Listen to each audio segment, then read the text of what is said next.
Oke, sekarang silakan jenengan siapin apa namanya?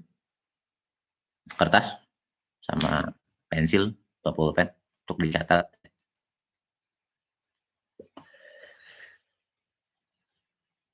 Biar nanti jenengan nggak lupa. Ayah ajarin ada tiga konsep deh lah ya. Tiga konsep membuat pupuk generatif, ya. Pupuk generatif full dari bahan-bahan organik, oke. Kemudian pupuk yang istilahnya sebagian dari bahan organik, sebagian dari bahan anorganik, ya. Kemudian bagaimana caranya agar ini bisa berubah menjadi ion kation gitu kan. Kemudian konsep yang ketiga, ayah ngajarin bikin pupuk generatif yang hanya cukup waktu 24 jam untuk memprosesnya. Gitu. Ya, kayak kemarin kita di Pegatatip, ya. Jangan nanya dulu, oke. Dengerin, catat, nanti setelah selesai nerangin, ayah kasih kesempatan untuk bertanya. Oke, paham? Deal, setuju? Ya, biar enggak campur aduk pemahaman di pemikiran jenengan. Ya. Gimana? Udah siap belum? Itu tadi kita prakata deh, ya. Karena banyak sekali yang keliru gitu ya kemarin itu. Aduh, mumet aku jadi akhirnya. Kasihan lah, ya. Sudah? Kalau sudah, oke, kita konsep yang pertama dulu. Versi pertama. Versi pertama adalah apa? Pupuk generatif yang bahannya full dari bahan organik. Artinya bahan organik itu bahan dari yang sumbernya dari makhluk hidup ya. Entah dari tanaman, entah dari hewan, atau dari apapun. Ya. Oke, nomor satu bahannya. Silakan ditulis. Nah. Sekali lagi, generatif yang dibutuhkan banyak unsur fosfat, unsur kalium, unsur Ca, unsur Mg, unsur S, unsur mikronya boron, Zn, itu yang paling dibutuhkan banyak. Oke. Nah, sekarang bahan yang pertama untuk bahan fosfornya dan kaliumnya, ya, itu ada, antum pilih aja, ya. Tapi jelas ini kandungannya jauh berbeda. Bahan fosfat tertinggi dari tanaman itu adanya di debok pisang. Saya pernah meneliti dan mencekkan, ya, kurang lebih itu kandungannya hampir 30 sampai 35% kandungan fosfatnya. Di mana? Di debok pisang. Ya. Kemudian bahan kedua ini di tumbuhan nih, tumbuhan. Ya. Belum ke hewan ya, belum. Nanti silakan jangan pilih salah satu, mana aja. Oke. Kemudian bahan kedua yang urutan yang banyak itu dari kulit nenas. Ya, dari kulit nenas. Oke. Yang ketiga, tapi itu pun nggak banyak. Kulit nenas kalau nggak salah sekitar 3 sekian lah, 3-4% lah kandungan fosfatnya. Jadi jauh banget perbedaannya dengan debok pisang ya. Jauh banget. Artinya kalau pakai debok pisang 1 kilo, maka kalau pakai kulit nenas harus 4 kilo biar berimbang. Oke. Kemudian bisa juga urutan ketiga nih, itu dari daun-daunan kering. Tapi awas, daun kering yang jatuh sendiri dari pohon. Bukan kita ambil daun, ya, masih hijau, kita keringkan. Bukan begitu. Oke, paham? Jadi daun kering yang jatuh sendiri dari pohonnya. Kayak serasah bambu. Oke. Kemudian ada daun apa aja terserah pokoknya. Pokoknya yang kering jatuh sendiri dari pohonnya. Kandungannya sekitar 2-3% fosfatnya. Kurang lebih seperti itu. Kemudian urutan keempat itu daun kelor. Sorry. Di atas sebetulnya, di atas daun kering. Malah lebih bagus kelor sebetulnya. Kelor itu fosfatnya kurang lebih hampir 6% kandungan fosfatnya. Ya. Jadi urutan ketiga sebetulnya fosfatnya. Urutan kedua malah mungkin. Yang tertinggi itu debok pisang, ya. Kemudian debok pisang itu 30-35% kandungan fosfatnya. Kemudian apa tadi? Nanas ya. Nanas berarti ketiga tuh. Nanas sekitar 3-4%. Malah kelor yang lebih tinggi. Kalau nggak salah kelor hampir 6% ya. Terus selain dari itu rata-rata di bawah 1%. Ya, kecil. Ya. Kalau dari tanaman. Ya. Nah, kemudian kalau dari hewan yang tertinggi itu dari kotoran kelelawar. Itu tinggi. Hampir antara 40 bahkan sampai ada yang 60% di satu titik waktu itu ya. Jadi monggo terserah yang ada apa yang paling banyak ya. Terus yang kedua, urutan yang kedua itu kotoran puyuh. Kotoran puyuh itu antara 18 sampai 20% kandungan fosfatnya. Cukup tinggi ya. Hampir sama dengan bebek pisang ya. Itu dari yang lain-lainnya hampir, cuma ya semuanya kecil, di bawah 3%-an semuanya. Jadi kalau di tumbuhan yang tertinggi itu debok pisang, ya.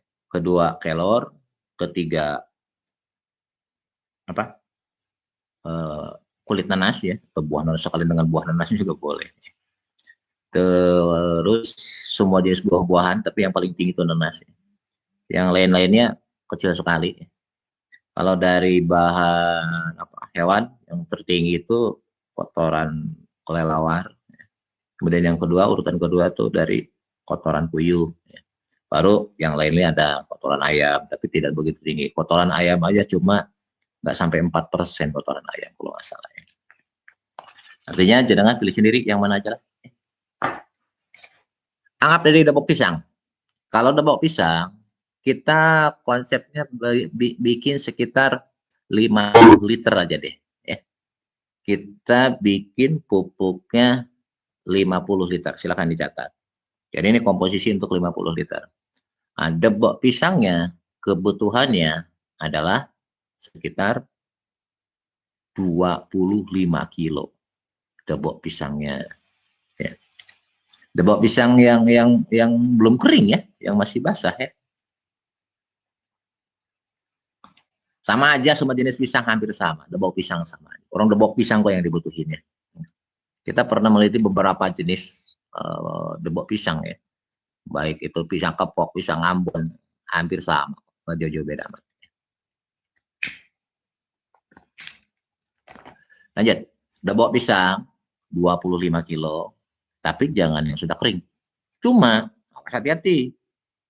Jangan sekali-kali antum ngambil dari debok pisang yang sakit, terutama yang sudah terkena fusarium misalkan.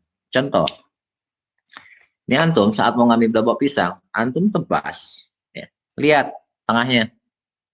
Kalau tengahnya ada warna coklat kehitaman dan sedikit berlendir, kemudian kalau antum ambil dikituin, cium agak bau, itu udah terkena fusarium. Ya. Atau lihat ke atasnya.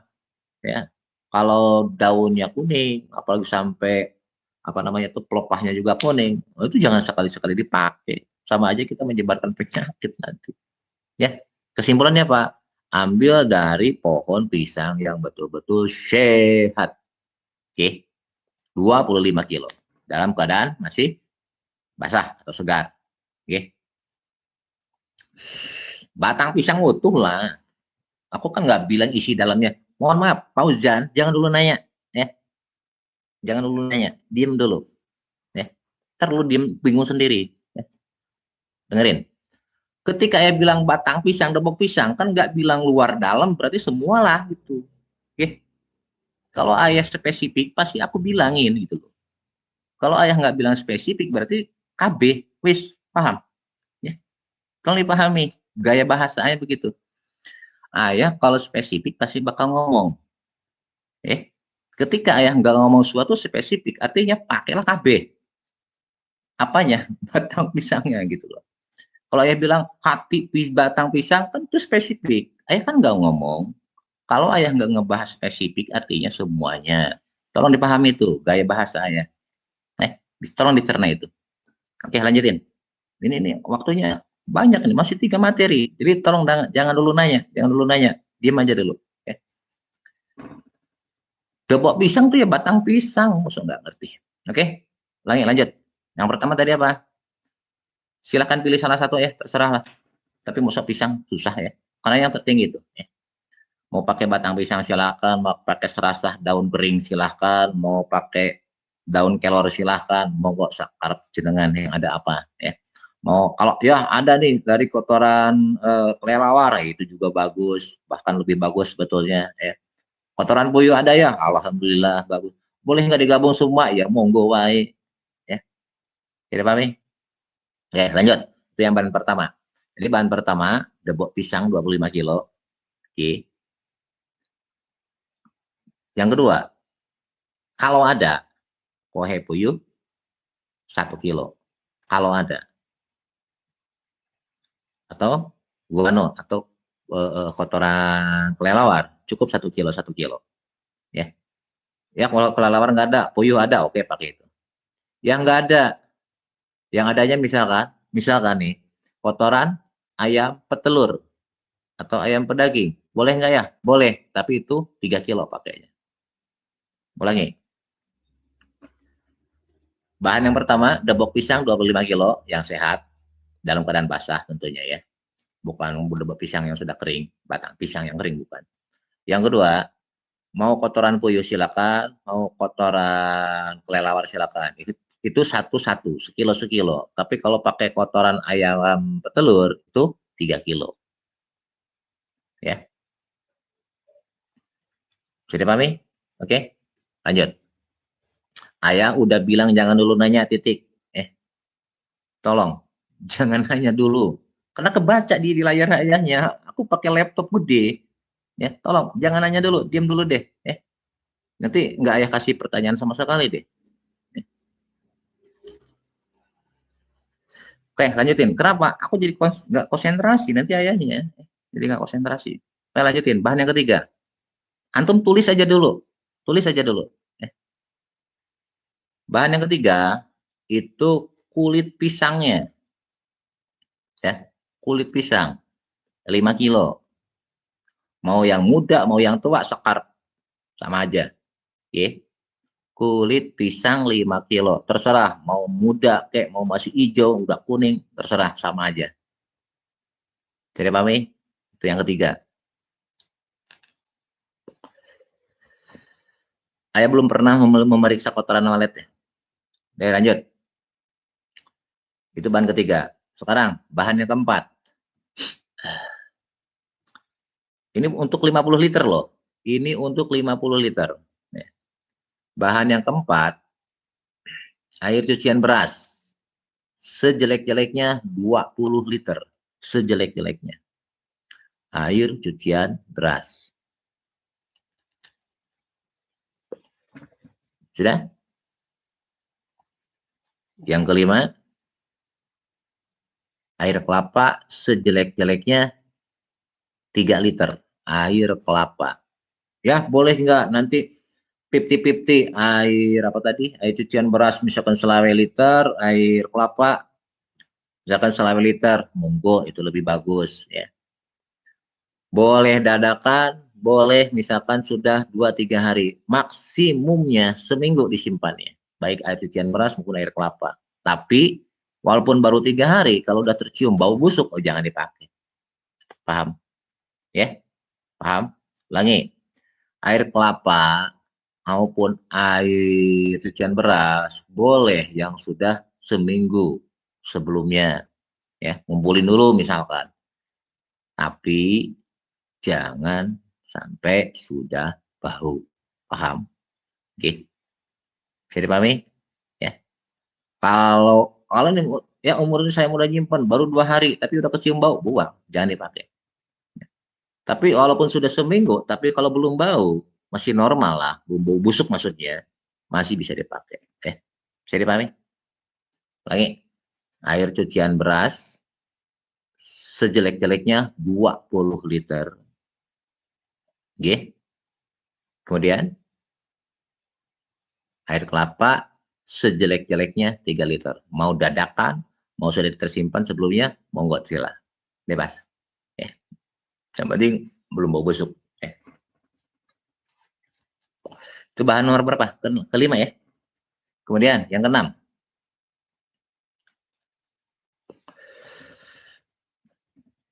Kalau bisa,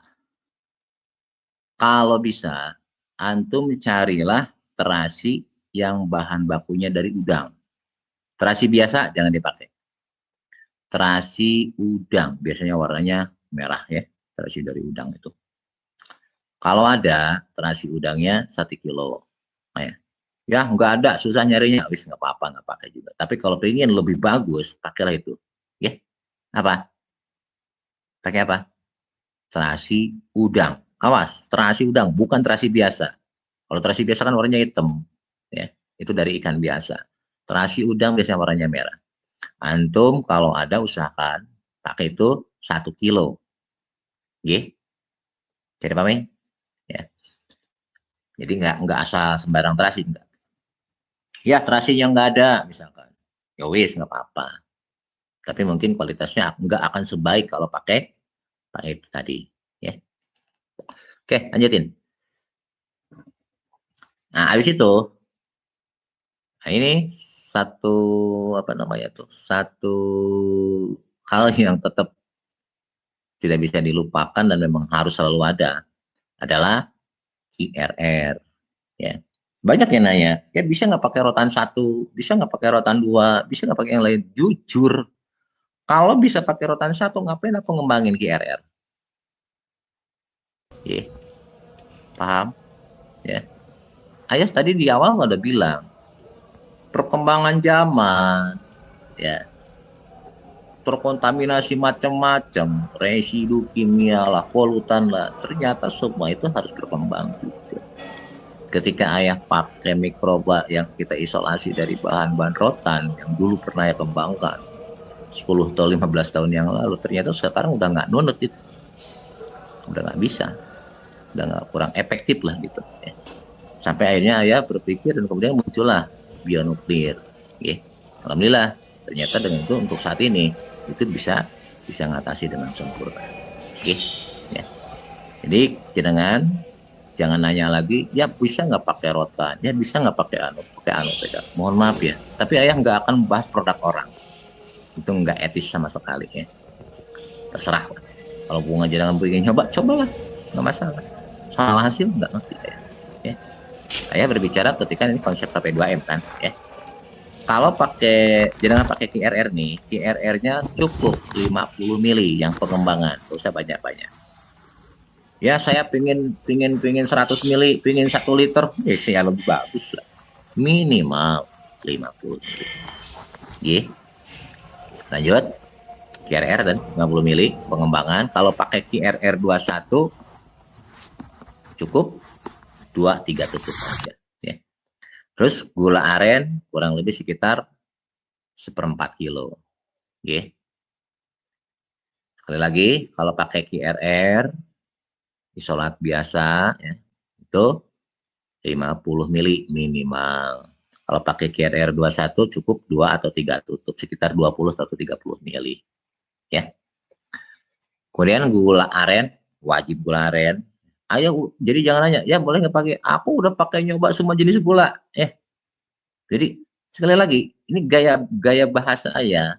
Ketika ayah bilang pakai gula aren, artinya gula yang lain itu sudah pernah tak coba, tapi hasilnya nggak maksimum, kurang bagus gitu loh. Ya, nggak usah terangin lagi. Ya. Mau gula kelapa, yang mau gula pasir atau pakai molasses gitu ya. Semua bisa tak coba. Oke.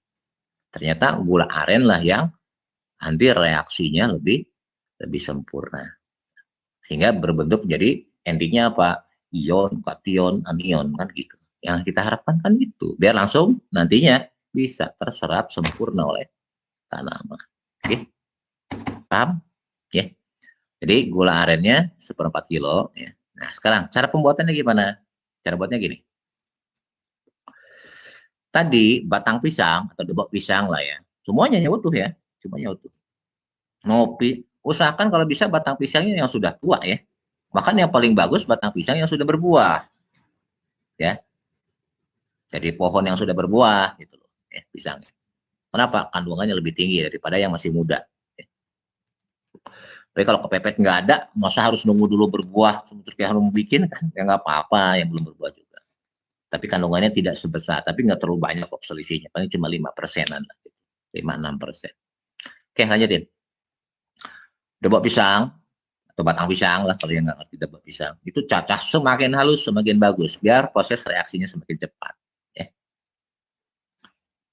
Dulu ayah pernah ngajarin, debok pisang dipukul-pukul dulu, habis itu diremas, ambil airnya toh. Bisa, tapi ternyata masih ada hampir 30% fosfat yang masih ada terkandung di batang-batang atau di pelepah rasanya, itu ternyata masih banyak dulu di situ. Makanya eman-eman kan gitu, kebuang ya. Jadi cacah aja lah, dihaluskan ya. Mau dicacah, mau dicoper silakan, mau pakai golok silakan, ya. Mau dikunyah juga silakan. Emang kambing ya kunyah. Lanjutin. Jadi cacah semakin halus semakin bagus, biar prosesnya terlarutnya menjadikan kationnya semakin sempurna. Ya. Kalau misalkan pakai debok pisang atau batang pisang, mau pakai kelor, pokoknya semua bahan itu dihaluskan, titik. Oke, dihaluskan yang dari tumbuh-tumbuhan tadi. Ya. Kalau kohe puyuh atau kohe kelelawar, ya. Tadi ada yang nanya, ya kelirik ke Maya, kohe walet, jujur belum pernah nyoba ya, jadi nggak tahu, ya. Belum pernah meneliti itu. Atau kohe ayam petelur, itu tinggal langsung dimasukin aja nanti. Ya. Bahan-bahan yang lain pun sama, ya. Yang kasar itu dihaluskan semuanya. Selesai, semua dihaluskan, oke. Masukkan ke dalam wadah, minimal air cucian berasnya 20 liter, minimal air kelapanya 3 liter, minimal. Mau kalau pengen sempurna, ya 50-50 lah. Ya. Atau 60-40, air lerinya 60%, air kelapanya 40%. Nggak usah dadakan, nggak apa-apa. Oke, lanjut. Nah, sementara tadi kan ada QRR, ya. QRR isolat ataupun QRR yang terbaru yang 21, ya. Itu diaktifkan dulu. Oke, aktifkan dengan air gula aren dari yang aren seperempat kilo tadi. Jadi rebus dulu dengan air 1 liter aja lah. Setelah agak dingin, dingin sekalian, nggak apa-apa. Masukin QRR-nya, biarkan dulu minimal 1 jam diaduk-aduk. Yang bagus hari semalam biar betul-betul aktif. Baru gabungkan semua. Oke, gabungkan semua. Nih, bentar. Kalau ya, sudah selesai, antum masukkan ke wadah, tetap sering ayah ingatkan bahwa QRR mikrobanya baik bakteri atau fungi yang di dalam QR tersebut sudah ayah kondisikan dalam bentuk golongan aerob, anaerob fakultatif ya. Jadi tetap dia butuh oksigen ya, tapi maksimumnya hanya 10% kebutuhannya ya. Jadi tetap kasih ruang kosong 10% biar tetap ada oksigen di situ ya. Dengerin, ini kuncinya. Fermentasinya wajib berapa hari? 21 hari. Kalau pengen betul-betul pure menjadi kation semuanya. Ya. Boleh nggak ya 18 hari? Boleh. Boleh ya nggak 14 hari, 2 minggu? Boleh. Seminggu juga boleh. Tapi yang akan terlarutnya itu tidak akan sama. Ayah pernah ngecek, ternyata ketika kita fermentasi selama 21 hari itulah yang maksimum.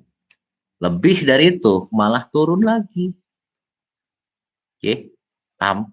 Itu apa? Lama fermentasinya. Berapa sekali lagi? 21 hari. Ya, itu yang paling maksimum di proses fermentasinya. Oke. Nah, kemudian apa nih sudah jadi nih? Sudah jadi ya. Ciri jadi wangi. Enak pokoknya. Wangi. Wanginya kayak apa ya? Kayak wine ya. Kayak wine. Jadi saat dibuka, enak. Kayak wine. Ya. Oke, lanjutin. Fermentasinya 21 hari. Kalau pengen sempurna. Boleh nggak ya 2 minggu? Boleh katanya juga. Tapi nanti akan berdampak ke kandungannya tidak akan sama. Ujung-ujungnya dosis pun nggak akan sama nanti. Ya. Berapa dosis kalau 21 hari? Anggap nih sempurna bikinnya. Ya. Untuk satu tangki 15 liter itu cukup 250 mili kalau kita spraykan. Oke. Kalau kita sistem spray ke daun. Ya. Tapi kalau sistem kocor itu 2 kali lipat, 500 mili per tangkinya. Untuk satu pohon horti kayak cabai, tomat, terong, melon itu 1 gelas per pohonnya. Oke, paham? Ya, ulangi. Apa nih sempurna pembuatannya? Dosisnya berapa? Kalau untuk spray 250 mili, 1 gelas. Kalau untuk kocor itu 2 kali lipat, 500 mili. Per pohonnya itu 1 gelas. Oke. Nah, itu untuk pohon apa? Sayuran buah. Ya, kecil-kecil. Tapi untuk pohon besar seperti misalkan apa namanya tuh kayak apel, jeruk, jambu, ya pokoknya buah musiman ya, itu disesuaikan dengan umur. Kalau umurnya di bawah 1 tahun cukup 1 liter, ya. Kalau umurnya 1 sampai 3 tahun itu 3 liter. Umur 3 tahun sampai 5 tahun itu 5 liter. Ya. Untuk kocor tanaman keras yang barusan itu cukup sebulan sekali. Ya. Kecuali yang tabu lampot. Kalau tabu lampot air sarana ya itu 2 minggu sekali. Ya. Terus kalau untuk yang horti tadi itu seminggu sekali. 1 minggu kalau kocor 1 gelas. Kalau semprot cukup apa? 1 gelas per 500. Oke, ulangi. Kalau untuk kocor 500 mili atau 2 gelas lah ya. Tapi satu pohonnya 1 gelas. Seminggu sekali. Insya Allah tanamannya bagus.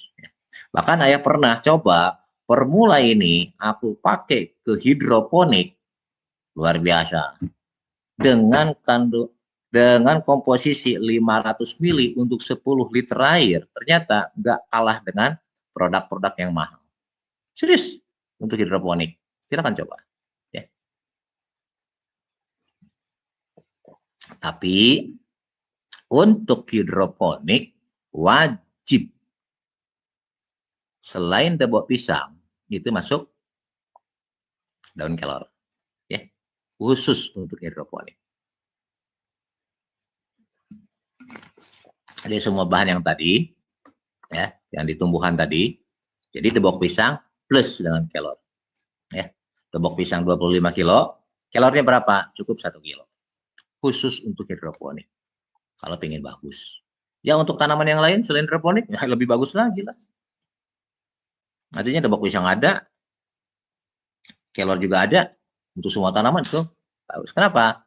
Karena kandungan mikronya itu paling komplit, baik mikro maupun vitamin ada di mana? Ada di kelor, ya. Paham? Ya. Seandainya nih,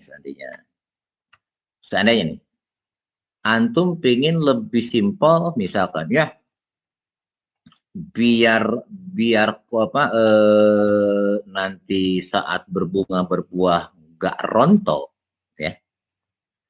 Jadi tetap apa namanya itu, tetap normal.